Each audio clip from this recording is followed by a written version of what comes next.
assim como foi importante para a Horticeres e outras marcas de semente ter esse aumento de portfólio para atender bem o seu produto, o seu mercado consumidor, o viveirista e o produtor também tem que ter essa mesma visão. Importante que a empresa tem, quando ela está em contato com o viveirista, trazer essas oportunidades. A gente sabe que a relação comercial existe todo um aspecto técnico e de cultivo e de desempenho de variedades e tal, mas nós também sabemos que negócio é feito com base em relacionamento. Profissionalizar o agronegócio das hortaliças não é mais uma opção. Eu acho que eu vou profissionalizar ou não, vou ficar como eu tô. Eu acho que eu vou usar a rede social. Não, isso aqui não é para mim. Isso não é mais uma opção. A sua propriedade como uma empresa. E isso que a gente precisa, eu acho que culturalmente mudar no Brasil. Os produtores encararem isso como uma empresa, pensar no seu prolabore, mas pensar também, o seu filho está ajudando, ele é um funcionário que você precisa treinar ele, trazer qualidade. Então, independentemente do tamanho do negócio, a pessoa tem que ter, obrigatoriamente, nos dias de hoje, essa visão e essa preocupação.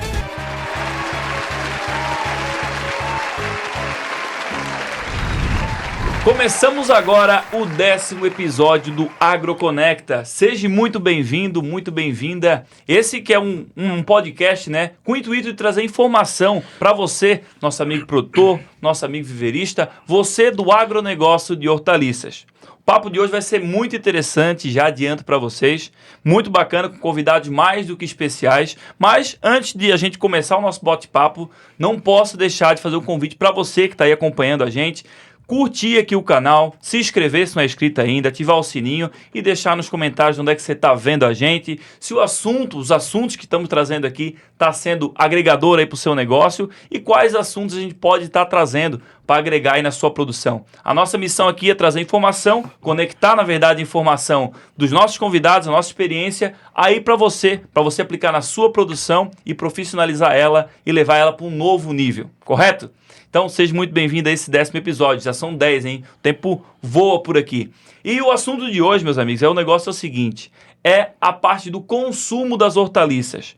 O que já aconteceu, o que está acontecendo e pensando na visão de futuro, para onde está indo o consumo das hortaliças, né? O que está acontecendo fora do Brasil, o que já está acontecendo aqui, o que pode vir a acontecer, para você estar se antecipando e estar aproveitando as ondas do mercado, as oportunidades e estar na frente aí para cada vez lucrar mais e melhor com o seu negócio.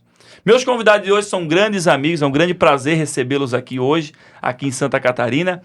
Primeiro, meu amigo Gilmar Gomes, né? Que é gerente comercial da Horticeres, com mais de 25 anos de experiência na área comercial em sementes, né? Uma grande experiência prática e bem expressiva aí nesse mercado de sementes aí, 25 anos é uma vida, né? E o grande amigo Ayrton Almeida Túlio Júnior, o Túlio, que é um engenheiro formado pela Exalc, na USP, em 1985 e diretor executivo da Horticeres há 17 anos. Sejam muito bem-vindos, meus amigos, ao AgroConecta. Nós que agradecemos pelo convite, Léo, vai ser um prazer conversar com você e espero que a gente consiga trazer algumas ideias aí para o pessoal que te segue. Antes da gente começar, além do agradecimento, eu quero parabenizar você pelo AgroConecta. É importante essa preocupação que você está tendo de levar para o produtor rural o que está acontecendo, o que ele pode fazer melhor, como ele pode crescer, mudar e evoluir de acordo com o que a sociedade está evoluindo. Né? Então, obrigado pelo convite. Espero que a gente consiga fazer um bom bate-papo. Com certeza. E aí, Gilmar? Agradecer também pelo convite. Boa noite, Léo. Boa noite a todos que estão nos escutando, né? Não sei o horário que vai ser ouvido, mas agradecer por esse convite, parabenizar também, lógico, por esse trabalho que você vem fazendo, não só através do AgroConecta, mas também pelo viveiro, e trazendo esse conhecimento a outros viveiros que a gente sabe em todo o território nacional. Sim, já, né? Sim. Já está tendo bastante discípulos aí em outros lugares do Brasil. Então, agradecer você e parabenizar por esse trabalho.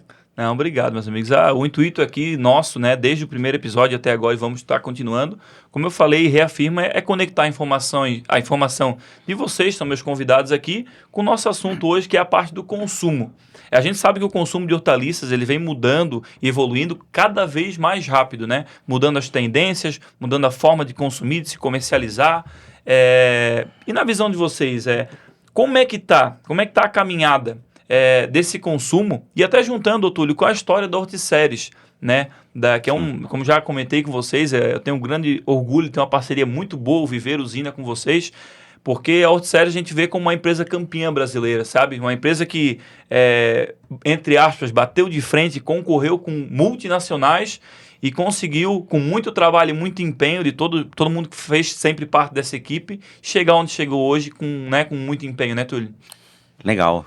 De fato, a Horticeres é uma empresa que ela tem 57 anos no mercado brasileiro. Ela nasceu em 1967 e ela nasceu naquela oportunidade como sendo a primeira diversificação da Agroceres. A gente lembra que a Agroceres foi, né, a principal empresa de sementes de milho no Brasil. Tinha uma equipe de vendas gigantesca, né? E quando a equipe deles foi crescendo, eles foram crescendo com a venda de sementes de milho híbrido no Brasil. Naquela oportunidade, grande parte das sementes de hortaliças eram importadas, né, de países, em geral, de clima temperado e, portanto, não tão adaptadas às condições comerciais brasileiras. Então, as condições de cultivo. Então, houve a ideia de falar, olha, o Brasil está crescendo, nós temos uma equipe grande, vamos começar na área de sementes de hortaliça, em primeiro local, oferecendo sementes de elevada qualidade, né, e que fosse qualidade compatível com a qualidade Agroceres, líder do mercado de sementes de milho híbrido, mas também buscando variedades e híbridos mais adaptados às condições climáticas brasileiras.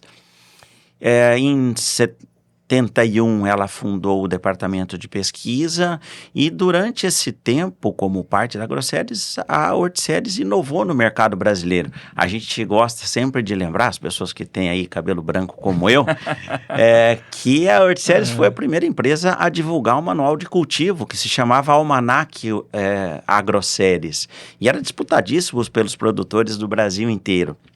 E a empresa foi crescendo, lançou abobrinha híbrida, foi a primeira empresa a lançar abobrinha híbrida, desenvolveu novos materiais e teve uma grande participação de mercado. No ano de 1998, a Seminis, que era uma empresa na oportunidade mexicana, estava num processo de expansão mundial e queria entrar e precisava, na realidade, ter presença na região tropical do mundo, né? E por que não participar de uma empresa, uma empresa de semente de hortaliça, e eles compraram a Horticeres. Então, dos anos de 98 até 2007, a Horticeres foi parte da Seminis. Acho que foi um momento legal, né, em que ela se incorporou a uma metodologia de uma multinacional, de uma empresa grande que tinha pesquisa e melhoramento. Só que em 2007, a Seminis tomou uma decisão mundial de focar as suas operações, basicamente usando a marca Seminis no mundo inteiro. E com isso, a marca Horticeres, ela não seria mais comercializada no Brasil. Além disso, a Seminis estava passando por um processo de reestruturação e reduzindo as suas operações no mundo inteiro, não em termos de tamanho, mas em termos de quantidade de produtos, diversidade.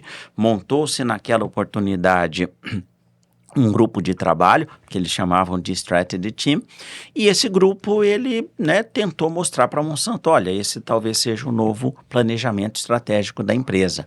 E dentro disso, uma parte das hortaliças que eram comercializadas aqui no Brasil, elas deixariam de ser comercializadas pela Horticeres. Foi quando os distribuidores da Seminis tiveram a ideia de falar, olha, nós somos distribuidores, eu preciso, sem dúvida, de tomate, pepino, melão, melancia, cebola, cenoura. Que era o que eles iam querer focar. Onde eles estavam focando, mas, viu, o produtor brasileiro, ele precisa de rúcula, ele precisa de quiabo, ele precisa de coentro, ele precisa de salsinha, né? E aí nasceu nessa oportunidade à Horticeres em 2007.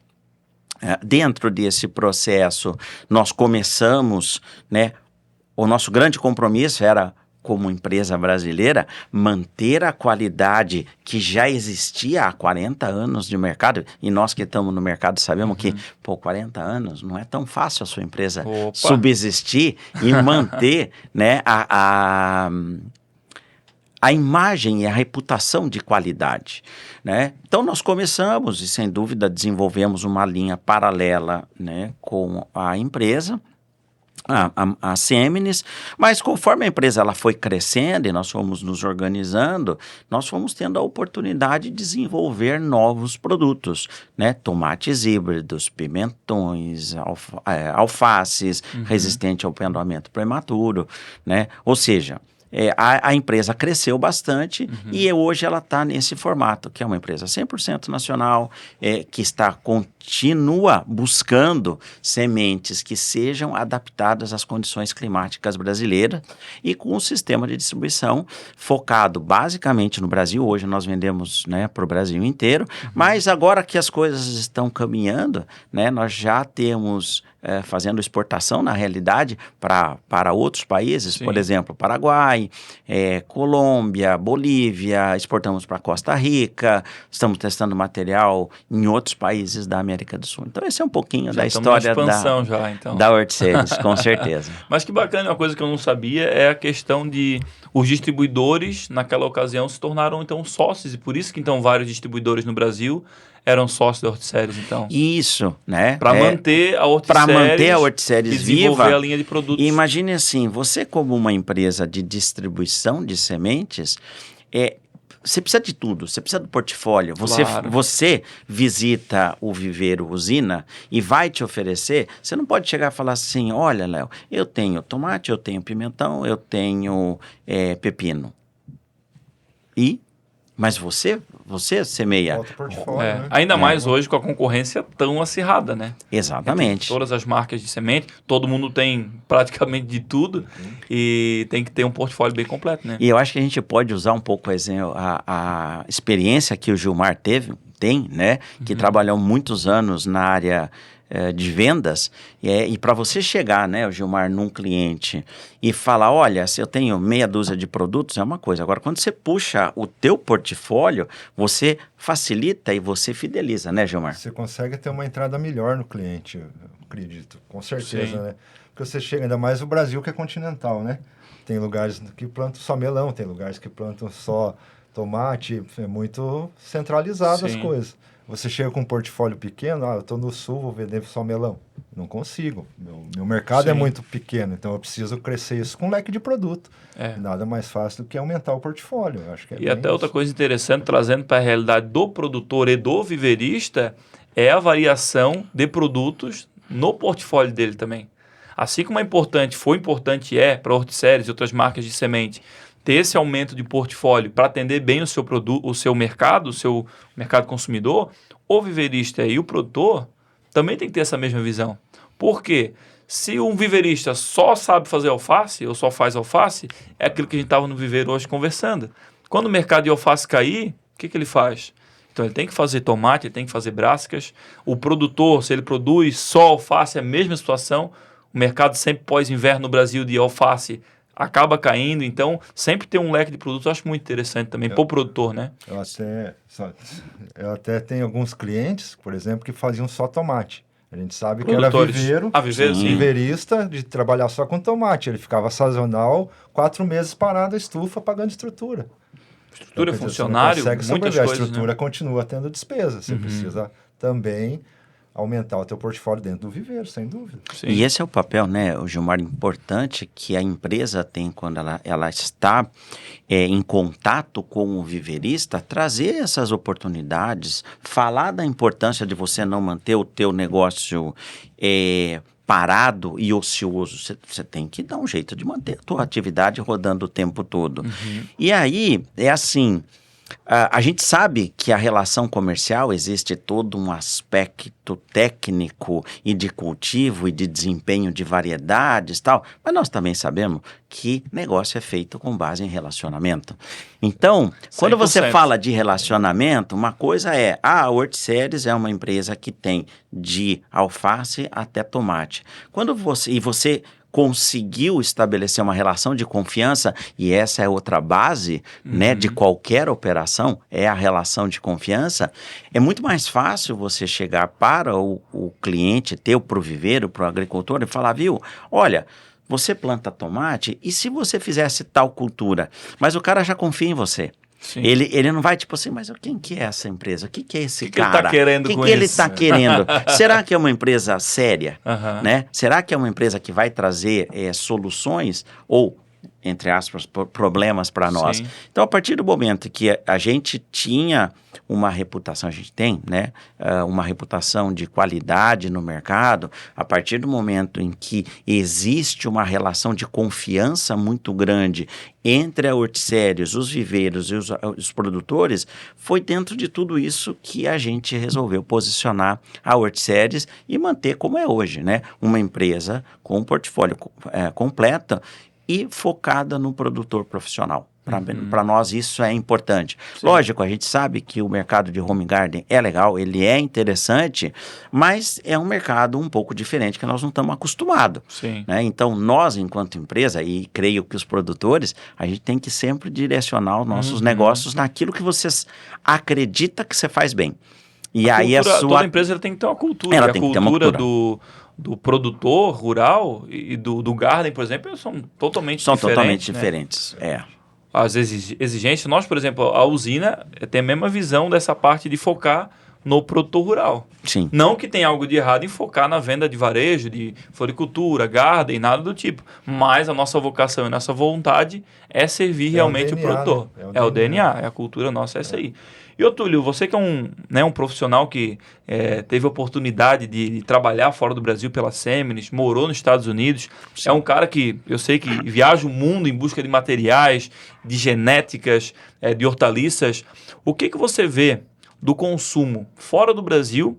O que já aconteceu ou está acontecendo que aqui no Brasil ou está engatinhando ou nem começou ainda? Pensando no consumo das hortaliças. Das hortaliças.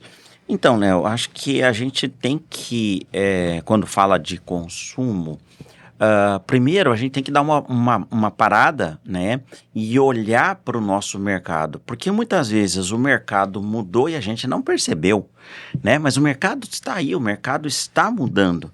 Então, quando nós falamos no mercado de hortaliças, a gente sabe de que foi feito há uns 5 anos atrás um estudo por uma empresa americana dizendo de que, olha, o consumo de hortaliças mundial ele deve crescer em nível significativo nos próximos anos, e se fala em mais de 70%, o mercado mundial, né, de hortaliças. Por quê? Porque os consumidores estão mudando e estão demandando algumas coisas que no passado não eram demandadas. Então, por exemplo, uma demanda que a gente sabe que está acontecendo, né, e que acontece em outros países, é a maior percepção do consumidor em relação à saúde. Se a gente pensar nós, enquanto consumidores, há 30, 40 anos atrás, você falava muito sobre caloria, você ia, por exemplo, em uma cidade de litoral, como é aqui, né, Florianópolis, e você percebia que as pessoas iam à praia, ponto final, né? Como muitas vezes sem protetor solar, ficava esticadão tomando cerveja. Muito bem, você vai nessas cidades litorâneas, o que você observa às 6 horas da manhã? Pessoas caminhando, pessoas correndo, né? Pessoas preocupadas com a sua saúde e muito também pensando de que a gente sabe que existe um aumento mundial da obesidade. Acho que foi no mês passado, no Congresso Internacional sobre Obesidade, foi divulgado um dado importante e, digamos, até preocupante, que 56% da população brasileira ou ela tem sobrepeso ou ela está obesa. Nós estamos falando metade da população. E uma coisa que na década de 70, 80, tu olha os vídeos hoje em dia, não tinha ninguém obeso. Né? Não tinha ninguém. Então, Mudou o que você percebe? Né? Quer dizer, imagina ter Congresso Mundial de Obesidade e as pessoas preocupadas com o sobrepeso. Por quê? Porque isso reflete o que nós, consumidores, queremos. Então, a gente percebe de que o consumo de hortaliças também vai subir porque nós estamos mais preocupados com a nossa saúde. E o que é legal é que a hortaliça, além de ser fonte de nutrientes e ser uma alimentação saudável e ser fonte de fibras, mas existe um outro aspecto que é muito legal. São alimentos de baixa caloria. Então, se você está com sobrepeso e se você está com um problema de obesidade, você vai ter que aumentar a tua ingestão de hortaliças. Sim. E com isso a gente acredita de que vai haver, um aumento no consumo de hortaliças. E a gente ficar contente, né? Com certeza. Nós que trabalhamos com sementes, a gente quer mais. No Brasil, que a gente sabe que o nosso consumo é muito baixo. Exato. Tem uma média de consumo per capita, de 1,5 kg ano. Contra São 8 quilos na Europa, por exemplo. Nós somos melhor em cerveja, acho, né? Só perdemos para a Alemanha. Ainda mais aqui no estado de Santa Catarina, tem bastante alemão. Até o Gilmar que mudou a parte, o Gilmar é uma prova na parte de saúde, de alimentação, de exercício, e a população, de modo geral, todos os profissionais, nutricionista, personal trainer, academia, ciclismo, várias modalidades e outras coisas surgindo, com essa percepção da saúde. Eu acho que até o momento, até hoje, nunca tivemos com como é que eu vou dizer para vocês, uma consciência tão alta dessa questão da saúde e da alimentação, consequentemente. Exatamente. Né? Nessa mudança que o Léo comentou, até é um contraste. Eu trabalhei a vida inteira com hortaliça e eu não consumi hortaliça, por exemplo. Sim. Aí, uma fraude, na verdade. Você faz uma visita no médico, o médico te fala que você precisa emagrecer, porque você passou dos 40, você vai começar a perder... Vai começar a morrer. Músculo, vai começar, daqui para frente só para trás. Então, assim, você se obriga a fazer a mudança. E eu acho que o consumo hoje no Brasil, principalmente em outros países, já vem muito mais rápido, né? Sim. Mas no Brasil, tá começando uma cultura muito melhor. A gente vê isso também. Né? Isso é muito importante. E outra coisa é a questão, que o alimento no Brasil não, de modo geral, nos supermercados, feiras, a hortaliça, ela não compete somente com os alimentos, com outros alimentos do agronegócio, né? Ele compete com toda a vasta oportunidade de compra de outros alimentos também, né?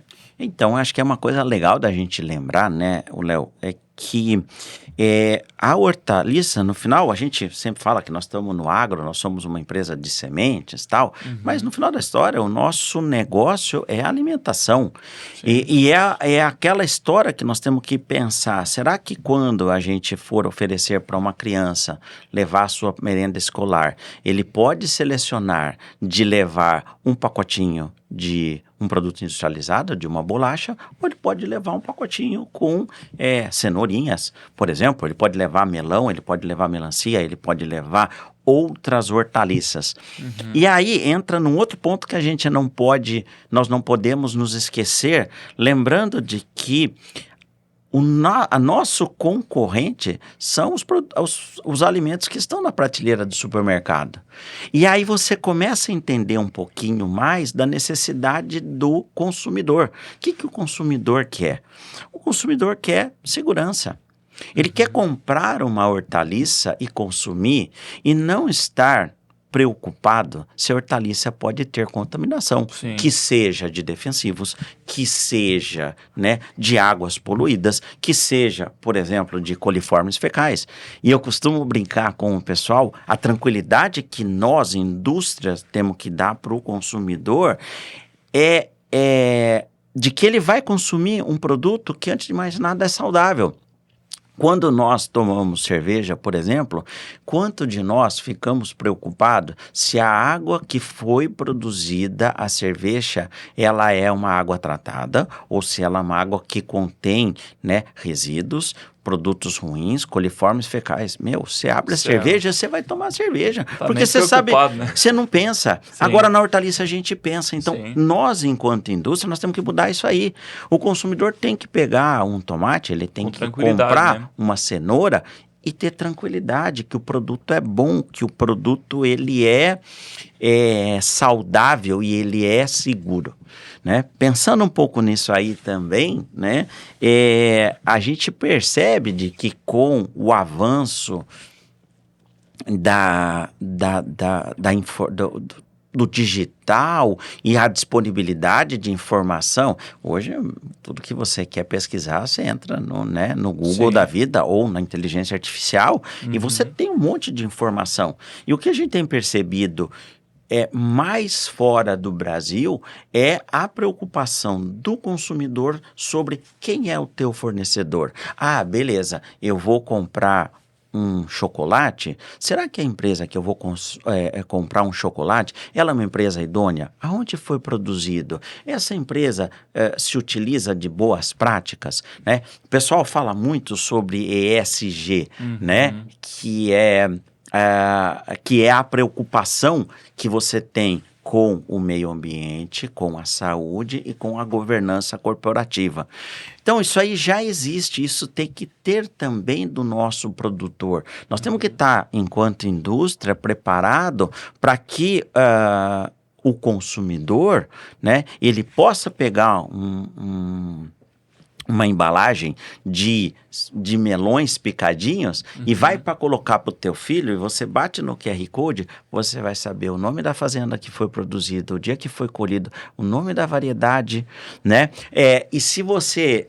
E a coisa está sofisticando tanto que você vai enxergar, inclusive, o ciclo, né? E os produtos que foram colocados. Então, nós, indústria, você, produtor, né, que está produzindo isso, você está ligado nisso, né? A gente está ligado de que o nosso consumidor, ele quer saber de rastreabilidade? Então, na verdade, isso é uma coisa, essa parte mais de história, de branding, é uma coisa que lá fora já é mais explorado. Então, nessa parte do consumo de hortaliças, para o consumidor entender o caminho de que essa hortaliça veio, a história por trás do produtor, da fazenda. Sim. Já acontece. Né? Já acontece porque, na verdade, a gente não pode... O que nós não podemos fazer, né, Léo, é nos esquecermos de que o consumidor é único.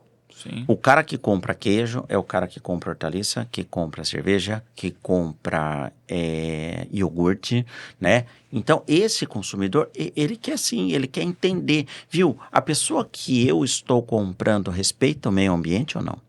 Então, o nosso produtor de hortaliça, eu tenho que estar ligado nisso aí também. E um outro ponto que eu gostaria de puxar é essa questão, por exemplo, sobre praticidade. A gente sabe que há muitos anos atrás, a presença da mulher no mercado de trabalho era pequena. Então, legal, você, né, era meio dividido. O homem trabalhava fora, a mulher, né, cuidava da casa, e aí ela ia fazer o alimento dela, preparar a alimentação, e era a responsabilidade dela. E ela tinha tempo de ficar lavando alface, ela tinha tempo de picar os materiais, né? Mas não, hoje a mulher é um componente importante na força de trabalho, né? No Brasil inteiro, né? E isso faz o quê? Com que o tempo de preparação de alimentos, né? Ele está sendo reduzido. Então, o que o consumidor precisa? O consumidor precisa de alimentos mais um pouco preparados, né? Que sejam práticos para o consumo. Você quer mandar para o teu filho melancia cortadinha na escola? Você quer, mas e se você estiver cansado, né? Aí você não vai querer. Eu acho interessante essa conexão fazer essa conexão que você falou, que a hortaliça ela não concorre só com um alface não concorre só com uma rúcula, por exemplo, no consumo. Exatamente. Ele concorre, por exemplo, nessa conexão, nessa informação que você trouxe, com uma pizza que fica pronta em 7 minutos no micro-ondas. É isso aí. Um pacote de bolacha. Pacote de bolacha, pacote de salgadinho. É isso aí. O cara chega em casa à noite, como você falou, o casal foi trabalhar. Chega em casa à noite, vamos comer. Tá, o que é mais fácil? Pegar uma lasanha, tirar do freezer e botar passar e ficar vendo TV ou no Instagram rodando? Ou pegar e lavar uma alface e não sei o quê? sabe? O pessoal tá cansado, a gente sabe do dia a dia a correria que é. Então, realmente, o consumo, a concorrência que a gente tem que ter, botar na cabeça, eu acho que é essa realmente, né? E a questão da praticidade, né? A gente estava conversando outro dia, né? Eu estava conversando com o Gilmar sobre essa questão de alimentação. E, por exemplo, assim, vamos pensar dentro desse cenário. Você trabalha, né? A esposa trabalha. Quantas pessoas também moram sozinhos, né? Sejam homens ou seja mulher. Sim. E aí você chega de noite na tua casa e você fala, eu vou comer o quê? Bom, aí eu vou... Aquela geladeira do solteiro que é só manteiga e água. E aí, vamos pensar, pô, esse é um consumidor que sabe da importância de comer hortaliças, tá com medo de engordar, quantos de nós não temos medo, Sim. né, da obesidade, e você tem toda essa consciência, e aí você fala assim, eu vou fazer uma salada de brócolis. E vamos pensar no brócolis de cabeça, e aí você vê aquela cabeça de brócolis. Repolho também, né? Ou repolho. Desse tamanho. Aí você fala, 3 quilos de repolho para uma pessoa. Céu, como é que eu vou fazer? Não, de repente você pode ter no teu congelador um brócolis congelado. E você, em 2 ou 3 minutos, você pode preparar uma salada, você pode fazer um prato. E é isso que o Gilmar estava comentando. Túlio, eu em casa, né, uso com muito mais frequência que eu usava no passado. Por quê? Porque é prático. A consciência a gente tem, mas tem que estar disponível na nossa mão.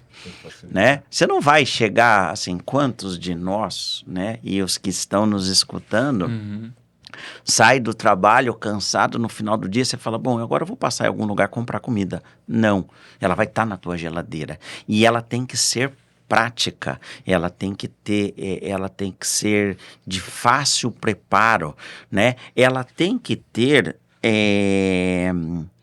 diversidade, né?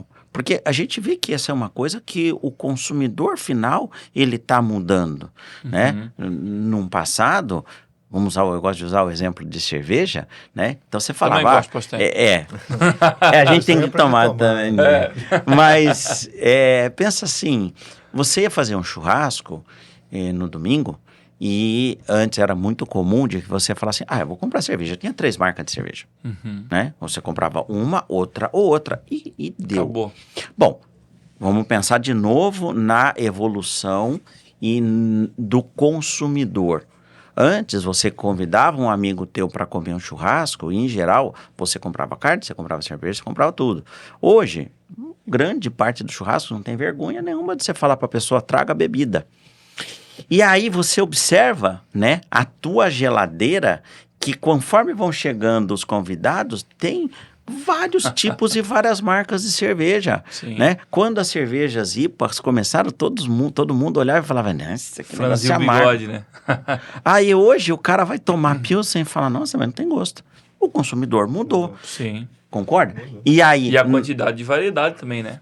Assim, e a variedade. E tipos, não só de tipos, quanto de marcas, né? De marcas. Artesanais. Isso. E Santa Catarina, acho que é a terra da cerveja artesanal, nunca vi tanto.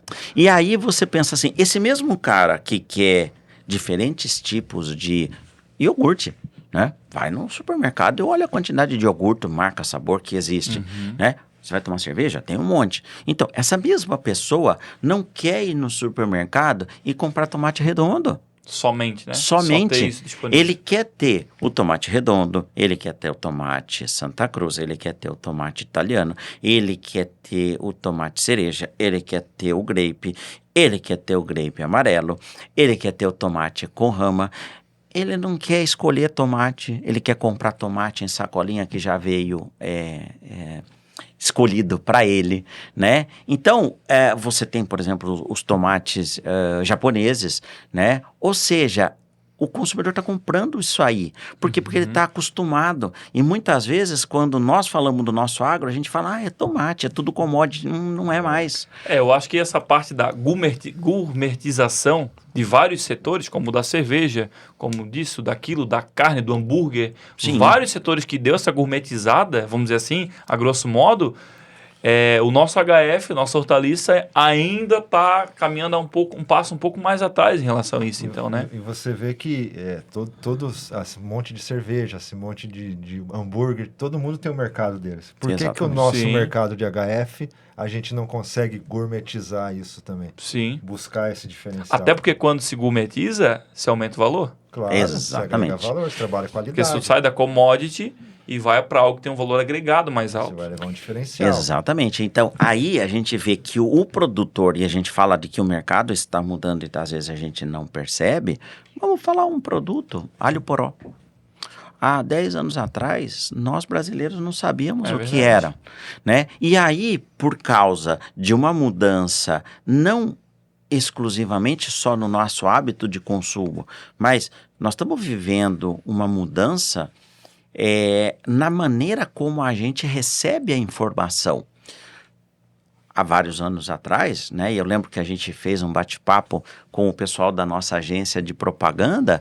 É assim, quando apareceu o rádio, as empresas que queriam vender se estruturaram para a comunicação de rádio. Aí entrou a televisão, e quem era o grande veículo de informação nas casas das pessoas? Eram as televisões, né? De canal aberto, que cresceram pra caramba, tal. Hoje, com o advento da internet, com a popularização, com a evolução da qualidade, né? Das conexões que nós temos, hoje nós estamos expostos a uma variedade enorme de informação. E dentro dessa informação, né? Começaram a aparecer os programas de chefe na cozinha, que fazem comida, né? Preocupados, algumas delas, né? Preocupada com essa dona de casa, esse trabalhador, esse homem que chega em casa e está cansado e não quer comer, né? Comida industrializada, e não quer comer um pacote de bolacha. Não sabe nem o que fazer. E não sabe o que fazer. Ele assiste um programa de televisão e tá lá, faça a tua refeição de 3 pratos em 30 minutos. O cara fala, rapaz, peraí, tem coisa aí. E aí surgiu o alho poró, então. E aí a pessoa usa o alho poró, né? Por quê? Porque ele vai fazer, não, mas eu vi na receita de fulana, daquela culinarista, daquela chefe, daquele chefe, de que isso é uma coisa legal. E hoje você tem o alho poró presente, né, em vários estados brasileiros. Aumentou muito. Que aumentou muito. Assim, se a gente fosse falar alho poró há 40 anos atrás, tem gente que não sabia o que era. Sabe o que é isso?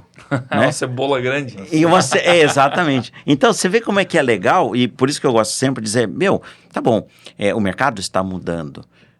Agora, você produtor que está nos escutando, você percebeu que o mercado mudou?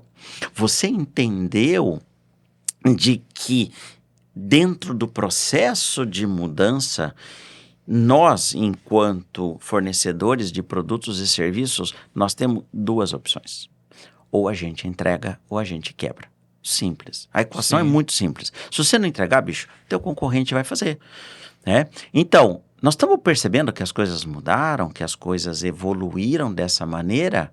Você se decidiu, né, a quando você vai oferecer para o produtor, no caso, né, dos viveiros, de você oferecer diversidade para uma sociedade que está consumindo a diversidade ou não, né? Você, produtor, está buscando produzir a sua hortaliça. Você já pensou que você vai ter que oferecer produtos diferenciados? Talvez em maneiras diferentes de como você oferece, né? E aí você estava falando de branding, né? De oferta de produtos, e eu quero puxar esses 2 conceitos. Você, produtor, você vai ser um produtor de commodity ou você vai desenvolver um produto especial para chegar no mercado, agregar valor e ter uma maior rentabilidade do teu investimento, né? Então, é um ponto importante que a gente não pode, né, que nós não podemos nos esquecer, é de que, assim, é esse consumidor que nós temos que alimentar. Sim, alguns pontos que eu acho interessante. Um deles que é uma frase batida, mas eu acho que vale a pena batê-la de novo, é o que trouxe a gente, ou um produtor rural, um viveirista, o que trouxe até aqui não é o que vai levar até o próximo ponto, até o próximo nível, né? E outra questão é ele se profissionalizar. Eu venho falando aqui, como digo, vale a pena repetir. Profissionalizar o agronegócio das hortaliças não é mais uma opção. Eu acho que eu vou profissionalizar ou não, vou ficar como eu estou. Eu acho que eu vou usar a rede social. Não, isso aqui não é para mim. Isso não é mais uma opção. Assim como o branding nada mais é do que a percepção de valor que o mercado e o teu consumidor tem do teu produto. Não é a tua opinião como produtor, e sim a percepção de valor dele, correto? Eu acho interessante puxar esse assunto, Túlio, Gilmar, Porque a gente precisa desenvolver isso no mercado de hortaliças cada vez mais, sabe? Se fala um pouco já, mas cada vez mais a gente precisa desenvolver. O Gilmar conhece aí o Brasil inteiro, né? Na parte comercial, tanto produtores quanto viveristas e tudo mais.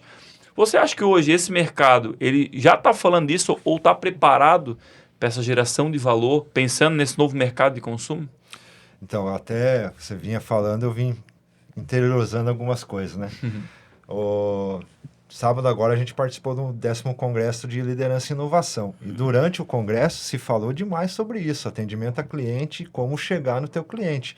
O cliente é tudo, né? Tudo que a gente olha dentro daqui da sala, do que quem está nos ouvindo está em casa, tudo foi gerado de uma venda. Então, clientes é de todas as formas. Então, para o produtor também.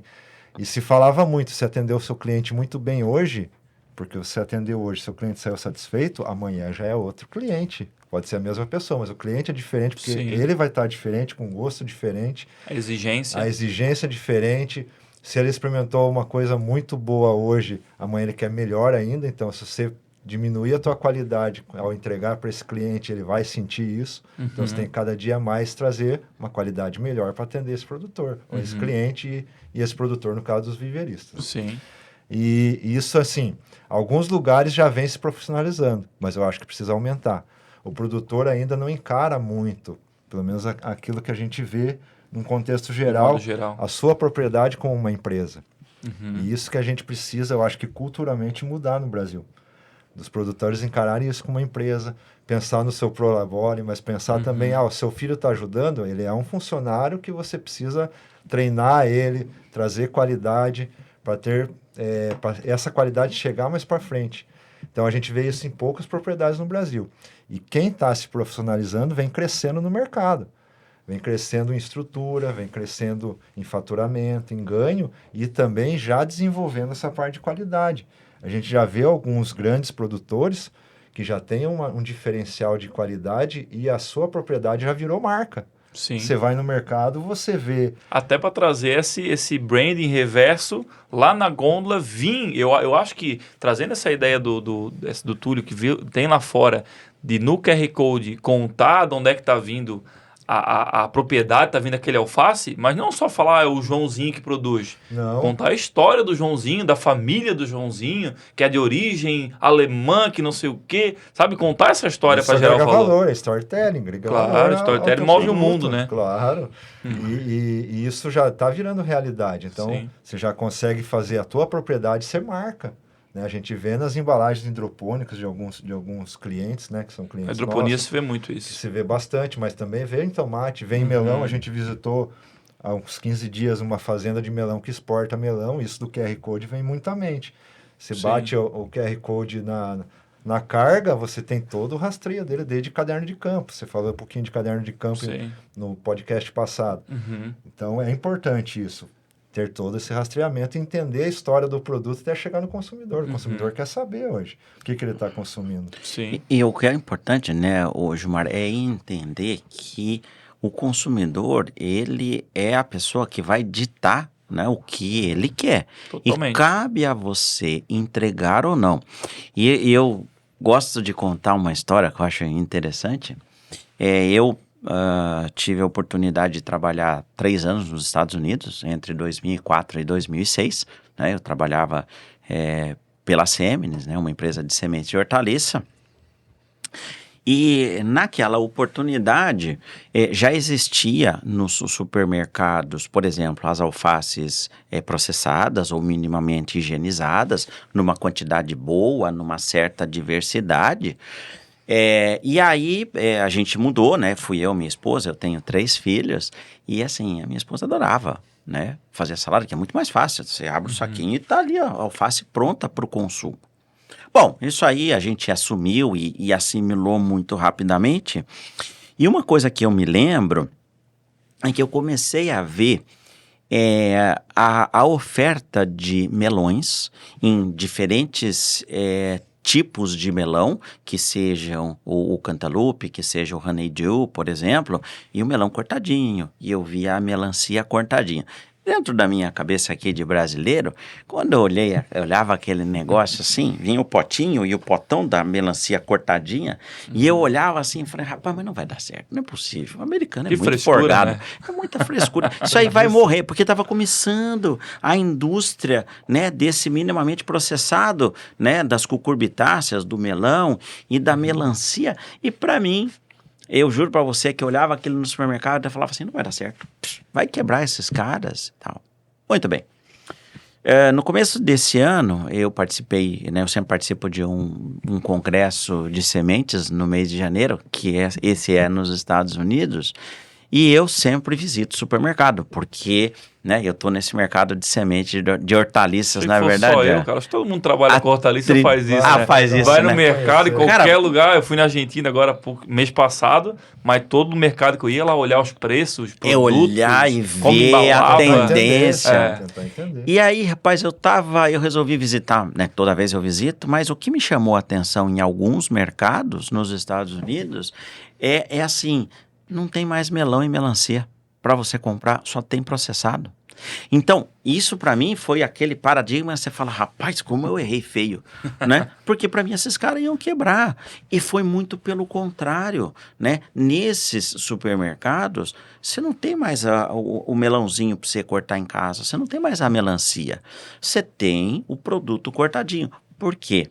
Porque o que o americano prefere oferecer para o filho dele? Um pacote de salgadinho, né, para levar para a escola, ou levar um potinho de melão e de melancia, ou das baby carrots, das mini cenouras.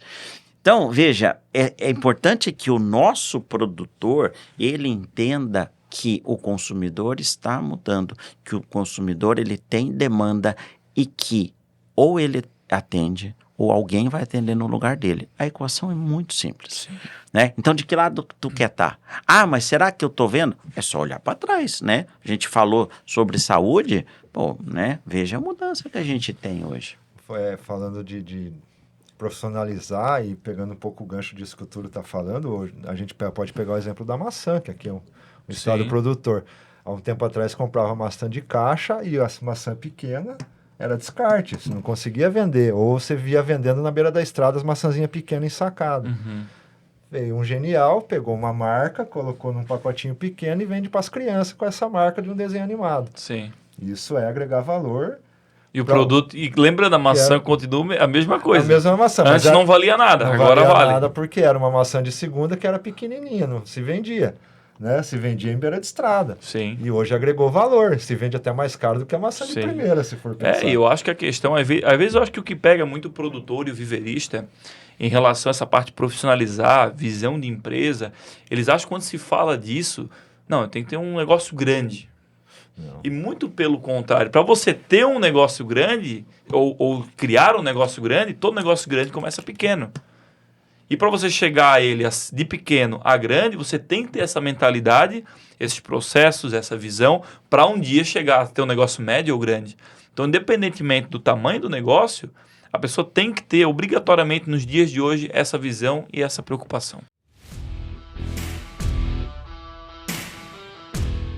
E aí, meu amigo, minha amiga, você está aí curtindo esse 10º episódio, muito bacana e muito aprendizado e insight para vocês. Mas lembrando, tem mais 9 episódios para trás, então se inscreva no canal, clica na notificação aqui e vai lá no canal e vê os outros episódios também. Tem vários assuntos tão interessantes quanto esse e eu estou esperando vocês lá também. Bora, vai lá olhar.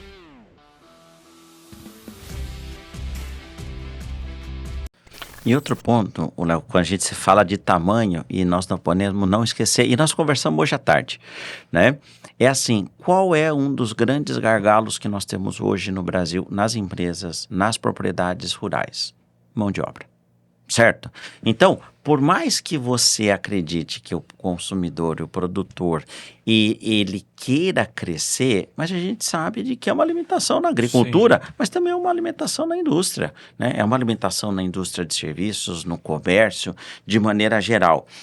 E eu fiz uma visita no Rio de Janeiro, há uns 2 anos atrás, visitando produtores que estavam plantando em campo aberto, né, e mudaram para o plantio em estufa. No caso, um produto diferenciado, que é o tomate vero da Horticeres. E porque eles fizeram todo um trabalho de marketing, né, e o consumidor conseguiu identificar a questão de sabor, mas o que me chamou muito a atenção foi, conversando com o agricultor, eu falei para ele, viu, mas o senhor tinha tantos hectares de campo aberto e hoje o senhor tem X metros quadrados, né, de estufa. Por que da mudança? Por que aderir o tomate vero, né, e colocar um produto diferenciado lá no consumidor final? Ele falou, Túlio, primeira coisa, 2 pontos principais. Uma, né, é a disponibilidade de terra. Eu moro nessa propriedade há tantos anos e eu sempre plantei tomate. Eu não tenho mais onde plantar, né? Eu não consigo mais fazer rotação de cultura. 2, eu tenho muita dificuldade de mão de obra, né? Então, eu prefiro hoje ter X metros quadrados de estufa e que a minha esposa e o empregado conseguem tocar, do que eu ter uma área no campo aberto que, né, me demanda muito mais mão de obra que eu não tenho. Não é tipo assim, eu quero pagar. Não, você pode querer pagar, mas não tem quem queira trabalhar. Sim. Então, para começar dessa maneira, o produtor, quando nós estamos falando, e que você bem colocou, viu? Você vai diversificar, você vai oferecer produtos de qualidade diferenciada. Existe todo um processo. E o processo começa por um produtor pequeno, né? Por uma tecnificação, por um programa, né? Uma ideia de marketing, é entender a necessidade do consumidor, né? E você oferecer um produto. E a partir do momento que a gente oferece um produto, né, ou um serviço diferenciado, o que acontece com o teu negócio? Você vai crescer, né? E fato. talvez você, como produtor rural, e você não tem mão de obra, mas por que não pensarmos na agricultura em terceirização? Eu posso ter um programa, eu posso ter um produto muito legal, mas eu não tenho capacidade de produzir. Eu contrato um amigo meu, né? Agrego valor ao negócio dele e coloco na minha propriedade. Então, essas coisas que estão acontecendo, mas não é todo mundo que junta, né? Os pontinhos. Quebra-cabeça. Esse quebra-cabeça, né? E sempre pensando aonde? No consumidor final. Ele é o nosso motivador da inovação e de oferecer produtos diferenciados. Uma coisa que eu me lembrei agora que o Gilmar falou antes, acabou passando batido, quando nós falamos antes de começar, né? Quer falar uma coisa, passa, agora tudo falou e eu lembrei. É o consumidor também, conforme tu vai melhorando, profissionalizando, aumentando o brand e tudo mais, a tua régua vai subindo. Você mesmo, como produtor, ou viverista, acaba subindo a régua do teu consumidor. Sim. Se ele estava acostumado a comprar determinado produto de um jeito e você melhorou isso, não ache que você vai poder voltar atrás e entregar o que era antes. Ou entregar igual a vida inteira.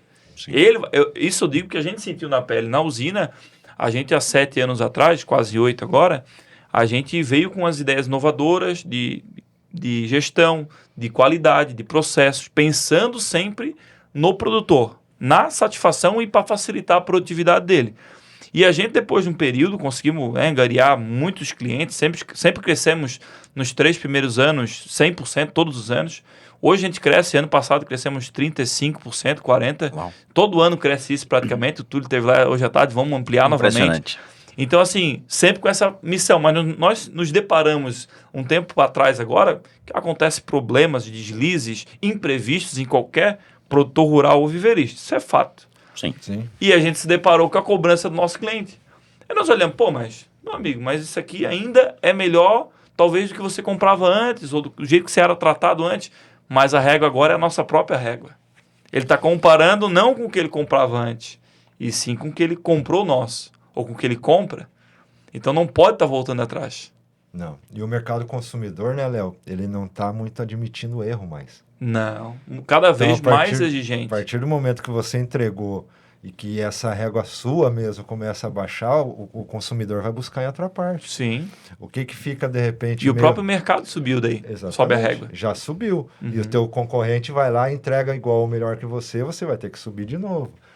Meio que como que fica como dica de tudo isso até para o produtor rural em si. Sim. O produtor, primeiro de tudo, produzir é fácil, falar que é fácil não é, mas você consegue produzir. Eu consigo plantar tomate e produzir. Eu consigo plantar alface, consigo montar uma hidroponia e produzir alface dentro dela. Agora, eu preciso conhecer primeiro o meu mercado em volta de mim. Se eu quero começar a ser profissional pequeno para me tornar grande, eu preciso conhecer o mercado primeiro, depois valorizar a minha propriedade. O Túlio comentou dos produtores do Rio, onde só tinham uma estufa ou 2 estufas, e aquilo é o ganha-pão deles. Então, o bem maior do produtor é a terra. Sim. Então, por que não tecnificar nessa terra, investindo em nutrição, né, de qualidade, investindo em biológicos hoje, né, que é a nova tecnologia, e depois ir crescendo à medida do que o consumo vem acontecendo. Então, é você crescer conforme o mercado vem pedindo em torno de você. Eu acho que é muito mais fácil para o produtor do que produzir, que eu vi alguns produtores por aí que produzem e depois vai sair para o mercado, vai dar um jeito de vender. Aí na mão do atravessador. Aí vai cair na bala comum de preço. Você vira commodity, ele vai vender commodity. E na verdade, acho que a grande sacada que a gente quer sempre falar com o produtor é você quer ganhar dinheiro, você quer perpetuar o teu negócio, né? Você tem que sair do commodity e ter um produto especial. É aí que você vai garantir a tua sobrevivência, né? Agora, se a pessoa não consegue fazer isso, e a partir, eu achei legal, Léo, quando você falou, não, a gente tinha um padrão de qualidade, né? E aí você entrega um padrão maior, o cara não quer voltar. Sim. Ele esquece? A gente falou, ele esquece? Não, se a gente chegasse hoje para os nossos, né? Para os produtores, e às vezes a gente fala de tecnologia, de que tem que modernizar, e o cara fala, né, mas esses caras devem estar viajando amanhã. Assim, vamos fazer uma pesquisa. Hoje, a grande maioria da população, ela só tem TVs, né, de tela plana, certo? Sejam TVs de LED e tal. Fininha. Aí se você chegar para todo mundo e falar assim, viu, vocês querem voltar a ter televisão de 29 polegadas? Acabou, morreu, o mercado mudou. Então é a mesma coisa da hortaliça. O cara não quer voltar mais, né? Então é daqui para frente. É desse padrão de qualidade para um padrão maior. E sempre olhando no consumidor o que ele quer. As tendências, né? E olhando as tendências. E o produtor, o viverista, ele não pode querer dar vamos dizer assim, olhar o passo lá na frente que ele quer chegar e querer dar isso num salto só. A gente, Túlio, eu tô, graças a Deus, como o Gilmar falou, tô com alguns mentorados aí no Brasil, viveristas, produtores, visando essa parte de profissionalização, essa visão de empresa que eu apliquei na usina Mudas e estou levando isso para ajudar, de alguma maneira, essas pessoas. E uma das coisas principais que eu notei, eu tenho essa mentoria, ela parte de um tripé, vamos dizer, que é gestão financeira, marketing, vendas e branding e tecnologia para ganhar produtividade. E quando comecei a falar em tecnologia, eu notei que o grupo, que tipo assim, é um grupo de 4 ou 5 produtores, de viveristas e produtores. Aí parece que é um negócio talvez meio longe. Não, tecnologia, como você falou. O que está falando? Está falando de inteligência artificial, Só que, na verdade, às vezes, tecnologia e ganhar produtividade é uma irrigação bem feita. Talvez o cara não tenha. Exatamente. É uma comercialização bem feita, é um transporte bem feito, que para alguém em outro local pode ser simples, muito simples, mas que para ele, se ele aplicar, vai ser... Então, assim, é a caminhada. É dar um passo de cada vez para chegar numa excelência. E numa diferenciação, como você falou, né? Exatamente. Isso que ele falou é verdade. A gente vê que quando a gente fala de tecnologia e inovação, parece que está tão distante, né? Sim, é que o pessoal está acostumado a ver programa de TV, no YouTube, coisas muito... de outros mercados, talvez, que está fora da nossa realidade. Essa tecnologia, uma inovação... Robótica é um negócio... É um robô que vai fazer tudo e eu não vou precisar fazer nada. Não é assim. A gente vê uma inovação, um negócio que eu vi legal no viveiro, que eu até tirei foto, que eu achei... que foi a empilhadeira com roda, né? Com um pneu de borracha, né? Que anda em qualquer terreno. É uma baita inovação, Sim. E a gente não vê. A gente está sempre na indústria, sempre vê a comum. Sim. Então, o cara colocou uma roda maior que vai conseguir andar no solo, é uma baita inovação que te trouxe uma vantagem enorme dentro do teu viveiro. Sim. E que a gente não vê. Então, a inovação não está tão longe. A gente tem que quebrar esse paradigma de que tecnologia e inovação é isso. Eu acho Não, importante. com E certeza. eu acho que isso é importante, né, Gilmar? Tirar esse paradigma de que está lá na frente, de que a tendência de mercado, isso aí é bobagem, isso aí é papo furado, né? Não, está acontecendo, está aqui, é hoje, é o agora. Então, a pergunta é, você está preocupado com a sustentabilidade do teu negócio de longo prazo? Você quer ser produtor? Como você vai manter? Você vai se manter se você tiver inovação, se você atender às necessidades do consumidor. E se você não fizer isso, infelizmente você não vai funcionar. E eu me lembro, né, eu estava vendo aqui um material que de vez em quando a gente conversa, por exemplo, nessa pesquisa que a gente começou a conversar, eles apresentaram de que nos anos 80, nos Estados Unidos, eram oferecidos em torno de 4 apresentações de tomate, né? Tomates soltos, pacotes com 6 tomates, tomates grandes e os cherry tomate redondinho com 250 gramas. A gente joga 20 anos depois, no ano 2020, e nessa pesquisa já estava falando em 14 tipos de tomate que o consumidor médio pode acessar no supermercado. Bom, primeira vez que eu ouvi essa pesquisa, eu falei assim, rapaz, mas será que é verdade mesmo? Né? E comecei a observar o mercado, né, em outros países. Então, você vai na Holanda, tem um monte de tipos. Você vai em Londres, você vai na Coreia, Japão pouco compra tomate. E você vai em alguns supermercados lá, tem 8, 10 tipos diferentes de tomate. Você vai, por exemplo, para Dubai. Dubai não tem nada. Está no meio do deserto. E tinha 8 tipos de tomate à disposição, né, da população. Então, é assim, isso eu estou falando nos Estados Unidos, nos anos 80, e aí ficava aquela pergunta, mas será que o mercado realmente mudou? Né?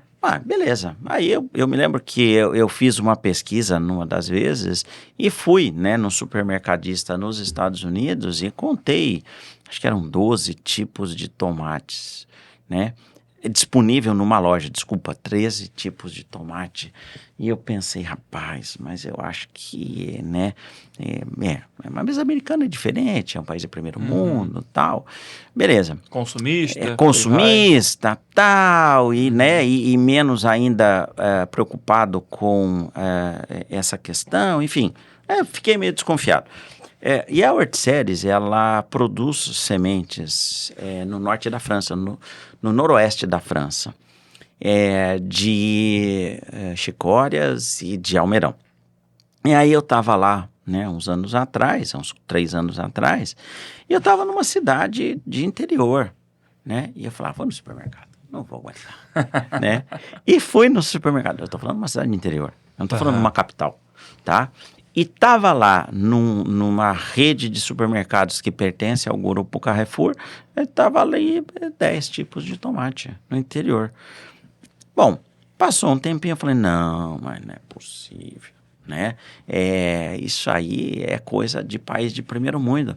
Muito legal, voltei de viagem e fui no varejista, né, de hortaliças em Campinas. Eu moro em Campinas, né, no estado de São Paulo, e cara...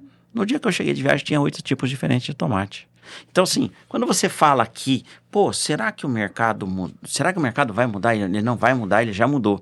E eu me lembro que eu fiz um bate-papo do que a gente está falando aqui em 2022 com o nosso distribuidor lá de Cuiabá. E antes de eu bater um papo com a equipe deles, eu fui no supermercado em Cuiabá para ver, né? Pedi para ver, obviamente, um supermercado que tivesse voltado para um público de um poder aquisitivo um pouco melhor, né? Aí, legal, e os caras me levaram. E assim, eu voltei horrorizado, porque nesse supermercado você tinha 18 apresentações de tomate. Mais do que Campinas. Tá, legal, Campinas, estado de São Paulo, é uma região bastante importante, mas a gente está falando em Cuiabá, que é uma região importante. Então, veja, e a gente...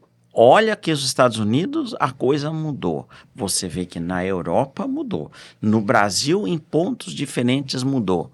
A pergunta é, será que É bobagem o que nós estamos falando? Será que o mercado ele evoluiu e está evoluindo de uma hortaliça commodity para uma hortaliça diferenciada? Será que o produtor viu isso ou ele não está percebendo? E eu diria para você que a maioria das vezes ele não percebe. Até porque, como nós já falamos aqui, é difícil tu perceber a mudança quando ela está ocorrendo.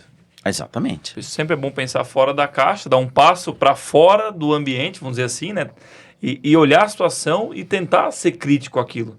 Porque se tu só ficar focado no teu negócio ou no que engloba ele, as coisas acontecem e tu não vê, né? Não vê. Eu até entendo o produtor rural, porque a gente sabe da rotina do produtor e muitas vezes ele não tem tempo.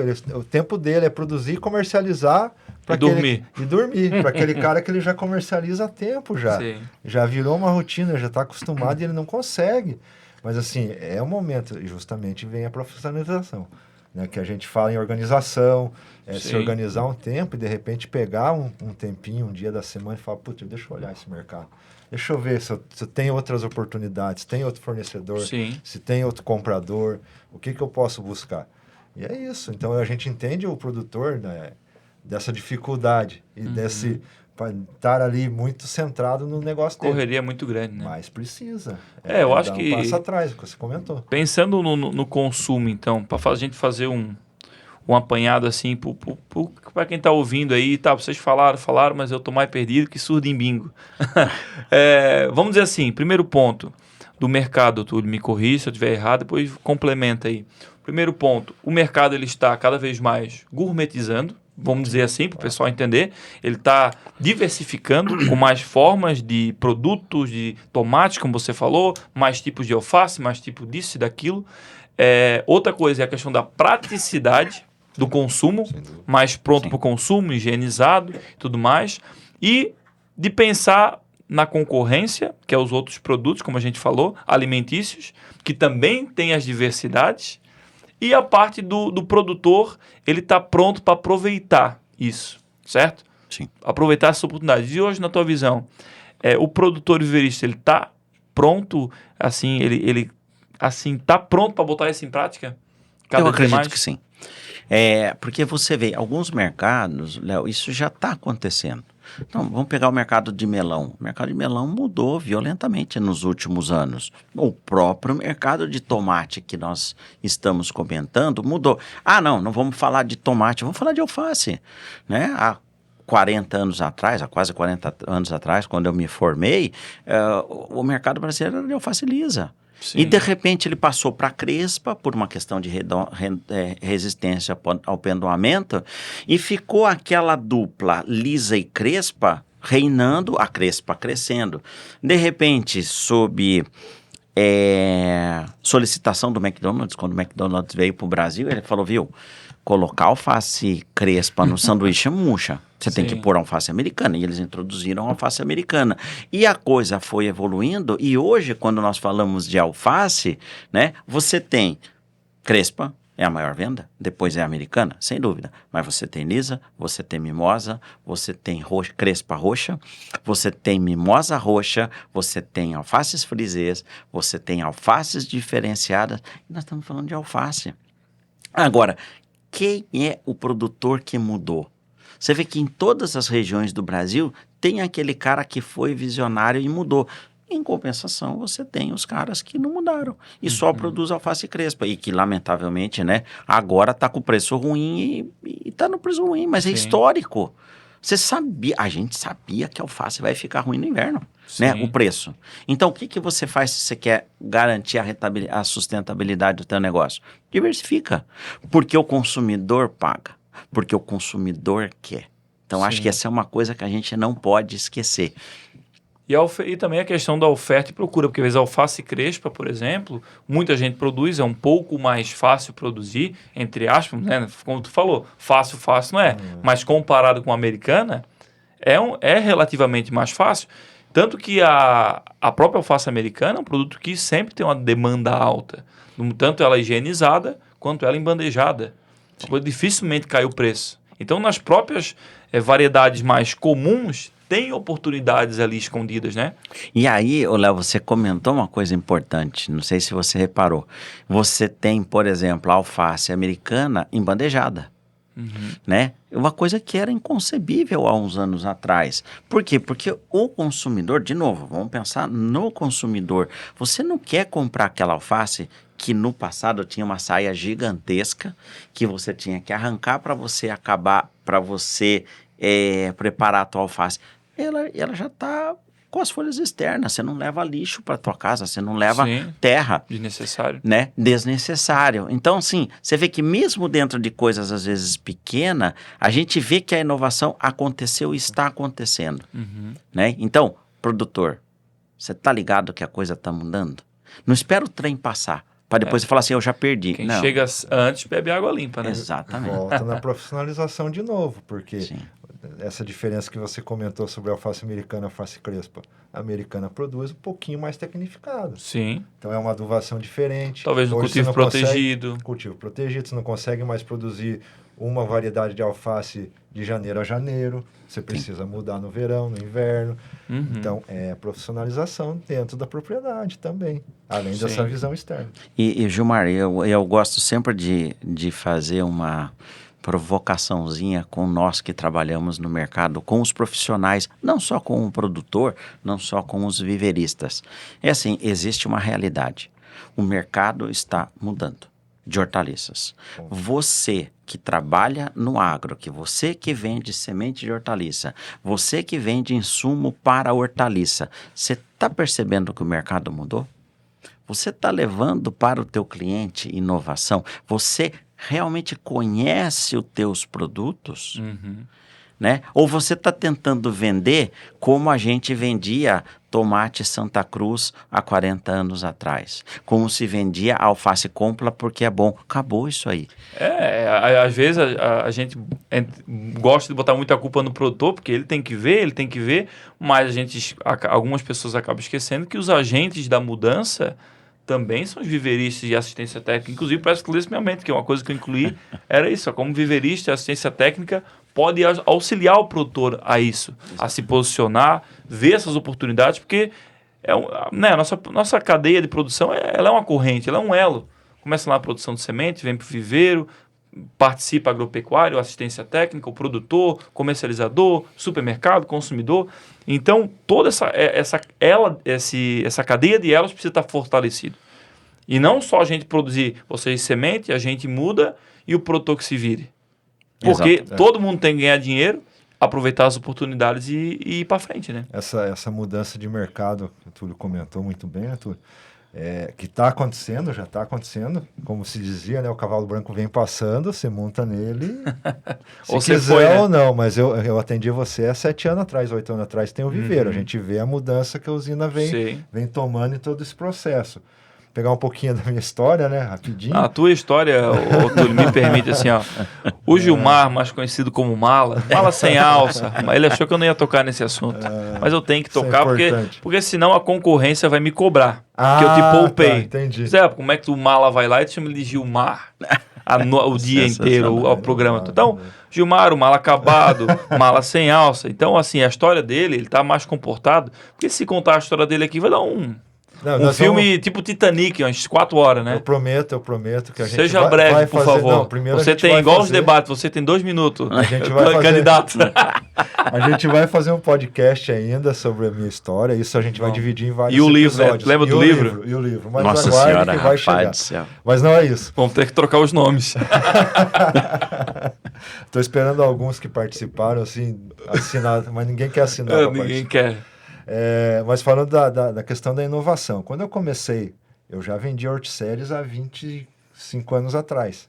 Quando eu comecei a trabalhar, a gente trabalhava com um caminhãozinho, eu trabalhei na TechSeed, a gente fazia pronta entrega e saía nas revendas atendendo as revendas com um caminhãozinho baú cheio de semente lá dentro.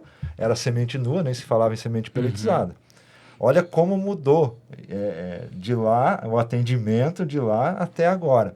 Hoje a Hortisséries tem outra visão de trabalho. Hoje a gente busca, os nossos parceiros têm um acondicionamento da semente, os nossos especialistas buscam o que o consumidor quer trazer, o que o consumidor precisa. Então, a gente busca no mercado o que o consumidor quer, que o produtor tenha uma boa produtividade, mas que o consumidor leve. Os especialistas estão ali para buscar isso. Na nossa produção de semente, a gente busca produzir semente em vários lugares do mundo para que não tenha falta. Então, a própria empresa de semente está buscando se profissionalizar. Sim. E está buscando mudar conforme o mercado está pedindo. Sim. Assim como o viveiro, como você mudou no teu viveiro. Sim. E isso que o produtor também precisa fazer.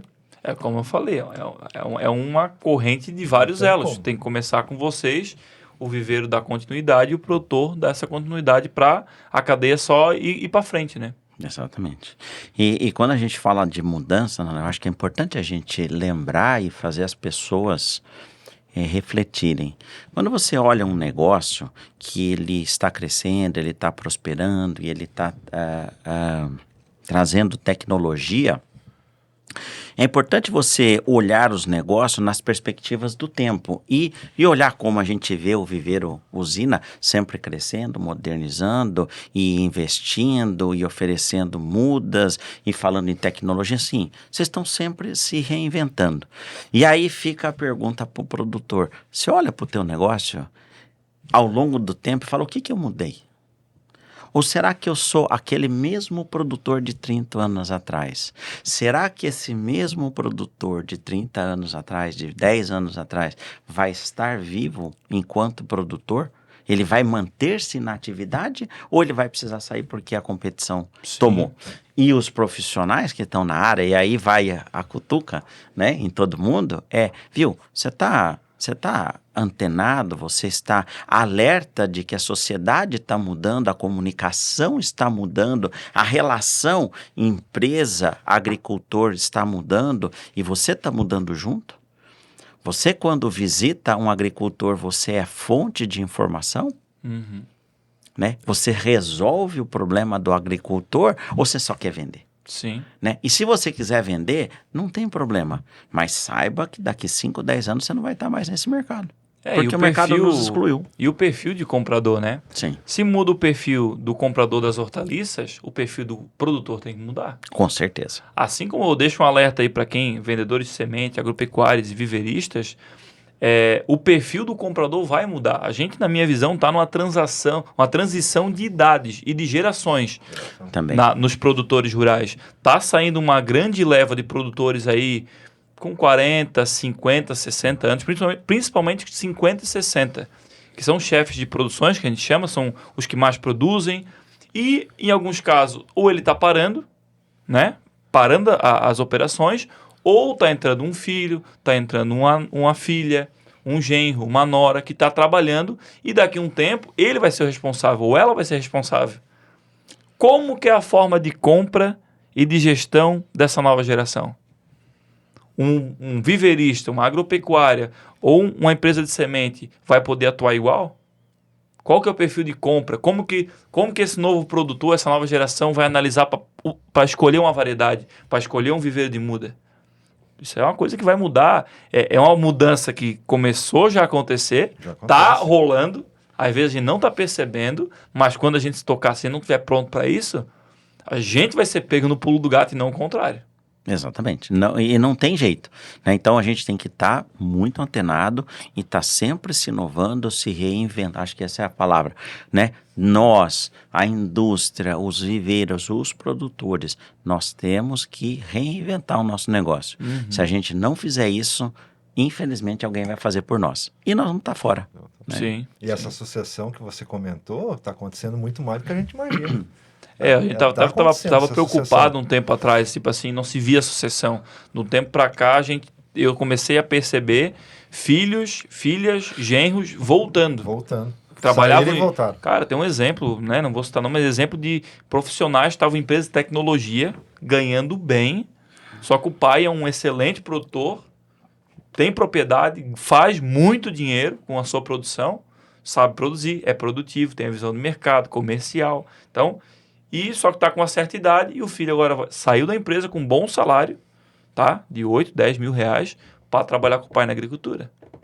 E a gente já vê uma mudança dentro da própria propriedade. Aí eu te pergunto, Esse produtor, que é um cara excepcional, muito bom na sua produção, na sua gestão, só que é uma pessoa de outra geração. Ele compra, gere de um jeito.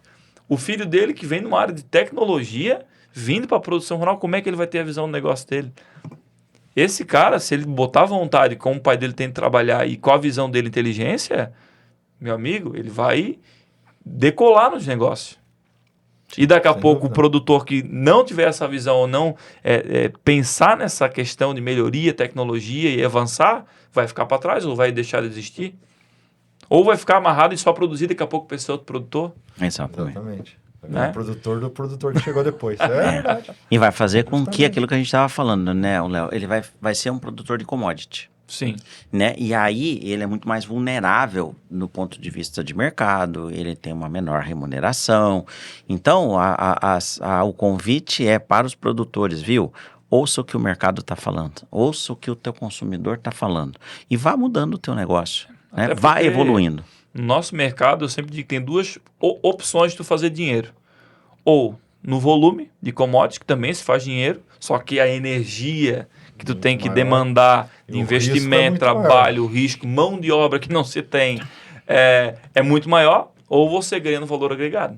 É isso aí. Produto. Essa que é a ideia. Meus amigos, nós estamos, por incrível que pareça, se encaminhando perto do fim. Passa muito rápido, demais até. Muito bom. Mas assim, eu tenho 2 pontos que eu queria trazer para vocês. Primeiro, né? Fugindo um pouco, a gente já discorreu muito, acho que assim foi um podcast, na minha opinião, um dos mais produtivos, assim, em relação a gente conseguir trazer o assunto que era a pauta, que é o consumo. Para onde está indo o consumo de hortaliças? E como o nosso mercado, o produtor e o viveirista pode aproveitar e surfar essa onda e rentabilizar. Mas fugindo um pouco desse tema, e sendo uma maneira mais geral do agronegócio das hortaliças, quais as tendências vocês observam no mercado da produção e consumo de hortaliças? Mais do mercado de produção, tirando o consumo que a gente já falou, né? Sim. Mas no mercado de hortaliças, quais tendências vocês vê para os próximos anos, assim? Léo, eu diria assim que uma coisa que o produtor sempre busca, sem dúvida, é a produtividade, né? Então, acho que ele tem que ele precisa selecionar primeiro, né? Ele não pode esquecer que a base de toda a produção é a semente. É em cima da semente que hoje custa de 1 a 5% do custo total, é quando ele coloca todo o investimento dele em termos de insumos, em termos de tempo, em termos de mão de obra, para fazer a sua colheita. Então, eu vejo uma importância, sem dúvida nenhuma, na produtividade. Para você ter produtividade, você tem que ter a semente, né? Que é o que a gente falou, mas você tem que entender um pouco mais de nutrição. Você tem que entender sobre manejo integrado de pragas. Você tem que se preparar para a questão da rastreabilidade. Então, acho que nessa tendência é uma coisa que a gente tem que estar pensando. E na diversidade, eu acho que o produtor tem que estar buscando, né, diversificar a sua produção, diferentes tipos de alface, diferentes tipos de tomate, né, para atender esse consumidor final. Uma outra coisa que a gente não pode, que nós não podemos nos esquecer, é que existe uma preocupação cada vez mais crescente da população em relação à segurança do alimento que ele está comendo. Então, nós, sociedade, né, nós, segmento de mercado, queremos oferecer para o produtor, né, tomates de elevada qualidade, viu? Você tem que ter um manejo integrado de pragas. Você tem que saber os produtos que você está aplicando na tua lavoura, porque o teu consumidor final, ele está muito preocupado com o que você está fazendo, o que você está usando. Bacana, por aí. É, importante. E eu acho assim, também dando um adendo que o Túlio vem comentando, e puxando um pouquinho também porque do meu dia a dia de trabalho, que é a semente, além da qualidade da semente envolvida, o produtor, lógico, o viveiro já trabalha isso muito bem. Dá a atenção necessária para essa semente, né? Então vem daí todos esse manejo que tem que ser feito. E, além de tudo, buscar materiais com resistência. Eu acho que isso é importante, porque ver a necessidade, aí sim, regionalizada. A gente vai falar para uma gama de lugar, que não está falando só para Santa Catarina. Sim. Mas a gente teve um problema muito sério de geminivírus há algum tempo. Que, que não era um problema mais. Foi problema, eu lembro, em 2005, se eu não estou enganado, foi problema e passou, e voltou agora. Então, é trabalhar com materiais com resistência. A gente já vê, quem vem acompanhando também os podcasts, esse dia você falou de enxertia, isso já é uma realidade. Então, eu acho caminho que sem volta, é né? um caminho sem volta. A gente tinha grandes mercados que até 2 anos atrás não participavam desse projeto, e hoje já é um retorno, não tem como retornar mais. Já faz parte do processo de produção. Então, são algumas coisas que são tendências, mas essa busca realmente pelo profissionalismo, não tem como fugir disso, né, na questão. Essa é a tendência hoje, buscar produtos de qualidade, buscar empresas idôneas, buscar parceiros. Eu acho que relacionamento vai ser um diferencial. É o meu relacionamento com o meu parceiro viverista, com a revenda, é o viverista com o produtor ter esse relacionamento com o seu fornecedor também, né? Não comprar muitas vezes só por preço, né?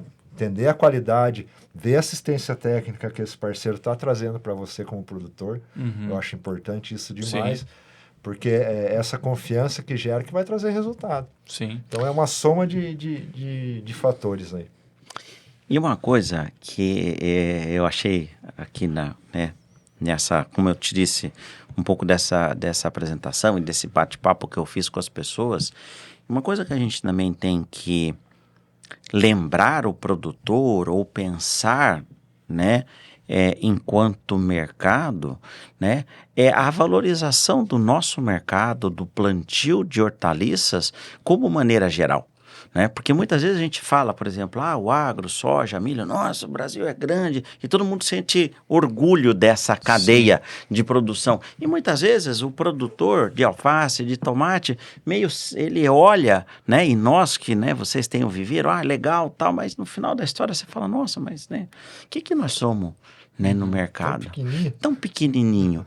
Então eu gosto de refletir sobre um ponto, né? Existe uma loja de produtos naturais nos Estados Unidos que se chama Whole Foods, né? Que são produtos em que eles buscavam produtores que tivessem um manejo correto de pragas, alguns são orgânicos, hoje, outros não são, né? Com muita diversidade, né, de produtos, e tentando atender essa crescente demanda dos produtores.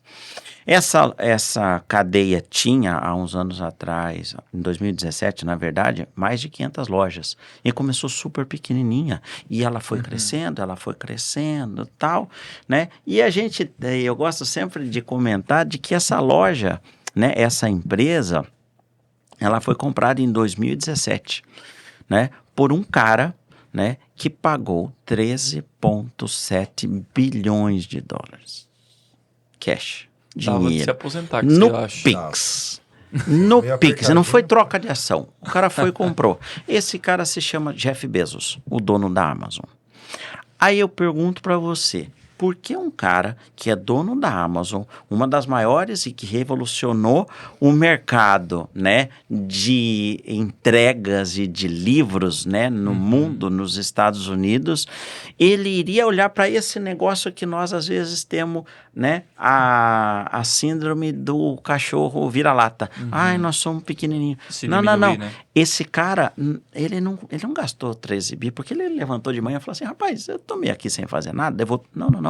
Ele tinha um propósito, porque ele entende de que se de um lado você tem consumidores que compram 1, 2 livros por mês, você tem os mesmos clientes que compram hortaliça toda semana, 2 vezes por semana. Então esse cara pega essa máquina de vendas que ele tinha e faz um investimento no nosso negócio.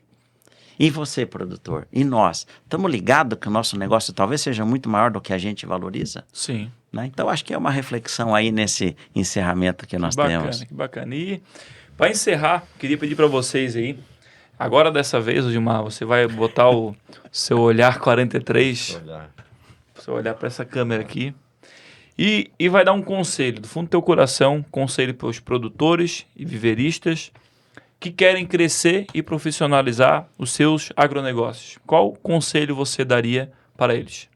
Legal, vamos lá. Bom, os produtores, amigos, viveristas, todos os que, na verdade, todos da cadeia, e não só, eu acho que essa dica não fica só também para a parte profissional, mas também para a parte pessoal, né?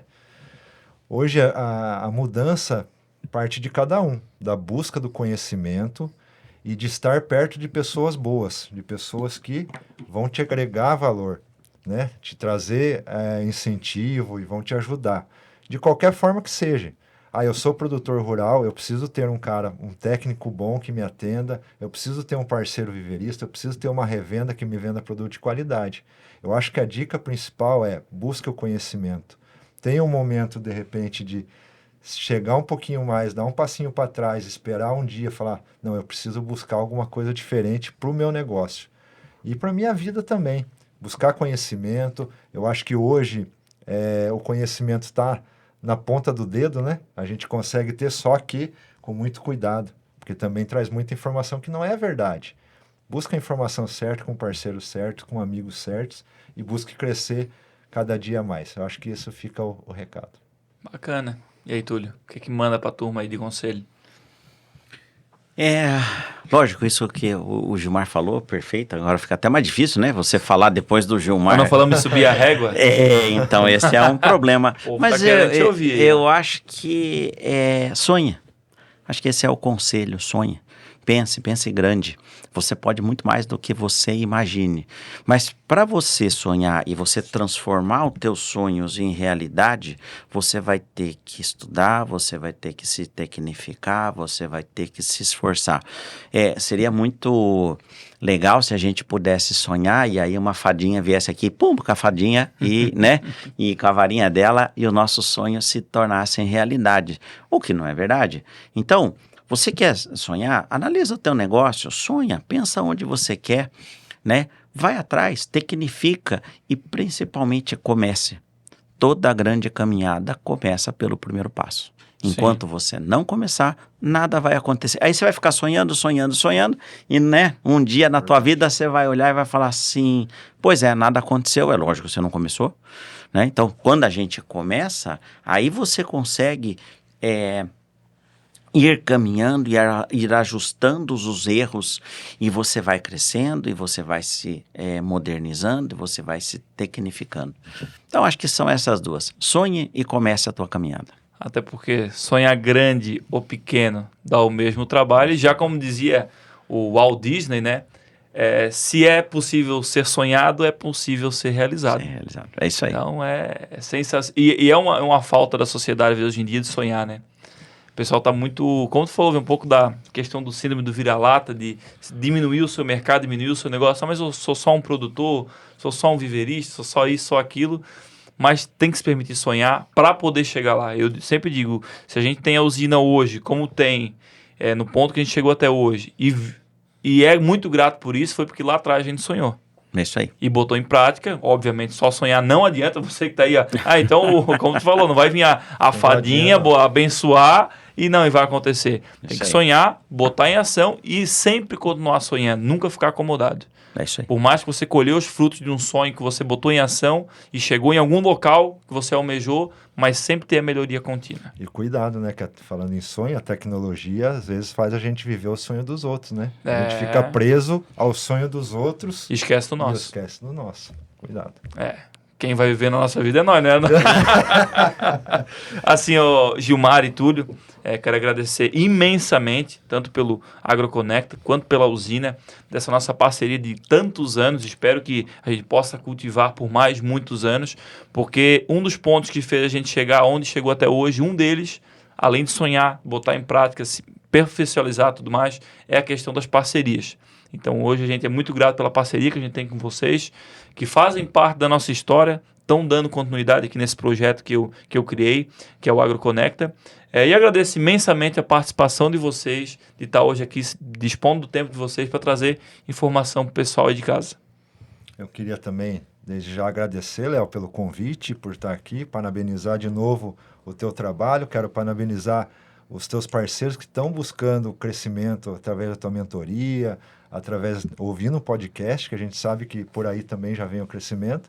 Então, agradecer a oportunidade, eu me coloco à disposição como gerente da Horticeres também, o que vocês precisarem sobre cultivo, qualquer assunto ligado ao agro e também particular, se for preciso, a gente se coloca à disposição, mas obrigado pelo convite, pela oportunidade. Lembrando que eu deixo já, né, um convite estendido à equipe da Horticeres, que são grandes amigos, parceiros nossos, Dagoberto, o Danilo, todo, né, não vou nomear todo mundo, o Wallace e várias outras pessoas, vamos trazer aqui informações mais técnicas sobre materiais, sobre linha de produtos. Estamos aí para trazer informação para o pessoal.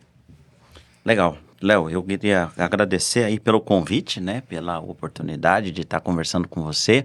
Como eu disse no começo, parabenizando pela iniciativa, é muito importante. Se a gente estava falando de começar um sonho e você estudar e você, para fazer o seu sonho gerar realidade, muito provavelmente o AgroConecta, ele traz essas reflexões para o produtor. Então, agradeço você imensamente da gente poder estar conversando. Agradeço a quem está ouvindo pelo tempo que está dedicando a nós. Vocês estão nos doando o que é mais precioso da vida, que é o tempo. Sim. Que é uma coisa que passa e não volta mais, né? E esperando de que aquilo que nós conversamos hoje com vocês tragam aí algumas ideias, algumas reflexões e que isso aqui ajude com que o teu negócio cresça cada vez mais. Show de bola. Agradeço imensamente vocês novamente. E você que for até essas horas aí, como o Túlio falou, nada mais precioso que o nosso tempo. Esperamos ter contribuído, trazido informações valiosas para você. E não posso deixar de falar novamente aqui, se você não é inscrito no canal, passamos 1.000 pessoas, já estão 1.300 mais ou menos, pessoas inscritas, curtindo, compartilhando, mais de 15.000 visualizações nos últimos vídeos aí, pessoal, em uma coisa comprida, né? Um podcast, 1 hora e pouco, então é muito gratificante.